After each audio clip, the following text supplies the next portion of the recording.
If you've invested in the stock market before, you've likely heard the term of options trading, and you're probably thinking, what on earth is an option? Well, today we're going to explain exactly what that is and how they can be traded.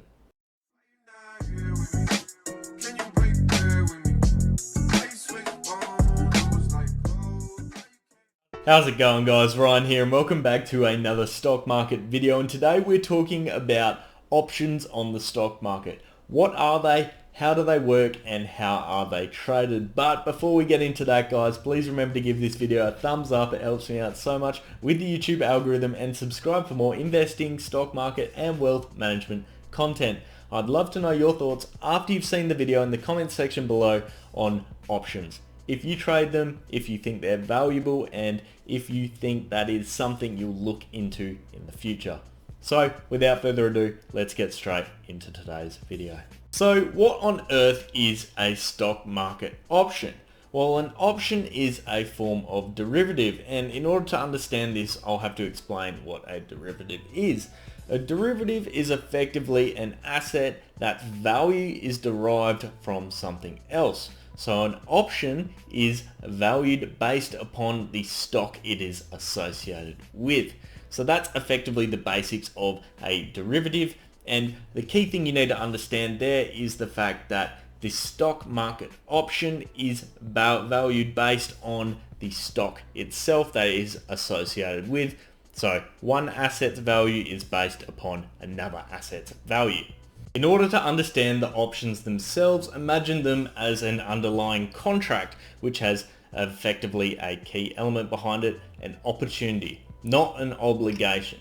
So imagine it as an opportunity for an investor to buy or sell an underlying asset, that underlying asset being the stock itself.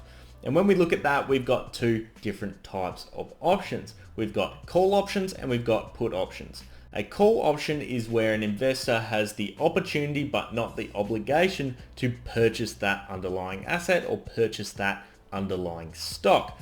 A put option is the opposite on the other hand. This is where the investor has the opportunity but not the obligation to sell that underlying asset, so to sell that stock.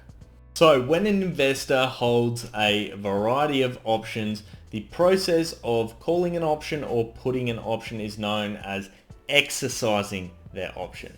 And this is a term you'll frequently see and frequently hear. And often the individuals you'll see that hold options are people such as directors or people who have been involved in capital raises, and they are awarded based on a various element of different factors. Sometimes they're awarded based on performance-based metrics as like a bonus for directors or individuals, or they might be part of a capital raise in the sense of for every share you buy, you might get one option for free. But keep in mind, it is an opportunity, not an obligation for the holder of that option to exercise that option. So for instance, they can just sell the option like any other share on the stock market, or they can exercise the option by converting it into a head stock. So the head stock's the main stock, then you've got the options, and converting your option or paying the option strike price, which I'll go into in a second, is how they convert it into a head stock. So when we're exercising options, as I just mentioned, there is something known as a strike price, and the strike price is the amount of money the investor has to pay in order to exercise those options. And this is due to the fact that the options are given to investors typically free of charge. Yes, you can buy them on the stock market and trade them like certain shares, but they expire in a certain amount of time and are free for the people they've been issued to. So as a result, the way for them to be exercised and to generate a monetary value is through the strike price. Now, just going back, I mentioned that the options are effectively time frame based. Now, this is due to the fact that at some stage, the company wants the money that is intrinsically a part of that option. Now, obviously, if a company issues, 1 million options for a strike price of $2, that means that's $2 million there that if all those options are exercised, the company will receive that straight into their bank account. So that's wherein lies the value for the company. But typically this strike price is often, if it is a successful company, significantly lower than the current share price, which is the incentive for investors to exercise these options. So let me give you an example. If a individual was involved in a capital raise and they received free options for every share that they purchased, now they have the opportunity to exercise those shares, but let's say at the time of the capital raise the strike price is 50% higher than the current share price. Now obviously that individual is not going to exercise that right to convert the options into the head stock, because effectively they're throwing away money. Now let's say it has a 3-year time frame on it, and 2.5 years down the track the stock price has absolutely skyrocketed and it's 10 times the value of that strike price. Now as an investor, you'd obviously look at that then and go, yes, I'm going to put in whatever amount of money, let's say $2, in order to convert all my shares.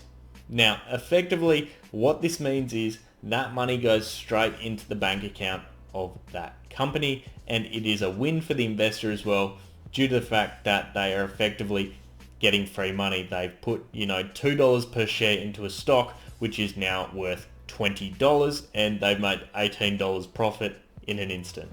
Options themselves can typically be traded like stocks, and these are known as listed options, and listed options can be bought and sold by anyone where there is obviously supply and demand available. They will follow the value of the stock itself. So due to the strike price, there's obviously going to be an element of disparity there. So if you've got, for instance, a $2 stock and you've got a strike price of 20 cents, it should be following the head stock at about $1.80. And effectively what that means is you've got that element right there of strike price difference in value. That is typically how a option should be following the stock itself. Now, the benefit of options trading is you can acquire leverage. So let's take that scenario again. You've got a $2 stock with a 20-cent strike price and it should be at around $1.80, but the options are trading at $1.50. That means you've got leverage, and that means the price should rise to $1.80. That means you've just earned 30 cents in profit per share that you buy, or per option that you buy, sorry. So that's where an element of interesting trading can come into play. Whilst the options themselves have obviously the opportunity to be exercised and converted into reality, converted to actual money, you can trade these like normal stocks, and you can take advantage of disparities between the stock price and the option price in order to generate money or even create leverage. So for instance, you can typically acquire a lot more options and trade them than you can with the head stock because their value will be less, and as a result you can acquire more shares for the same value. Typically, if you're new to investing, I'd say avoid options. There's no need for you to get involved in them, and there are a lot of little different nuances that can trip you up and result in you losing money as an investor who doesn't actually understand exactly what is going on. So stick to the head stock if you are not confident fully in understanding how options actually work and the terms surrounding those. One that a lot of people will get caught out with is that time frame for them existing on the market. So make sure if you are looking at buying options that are listed on a stock exchange that you are looking at the expiry time for those options, because not only will it dictate when the stock actually expires, you'll often see that the supply or the demand in particular dries up very, very quickly. And as a result, you may not be able to offload those shares if you weren't looking to exercise them.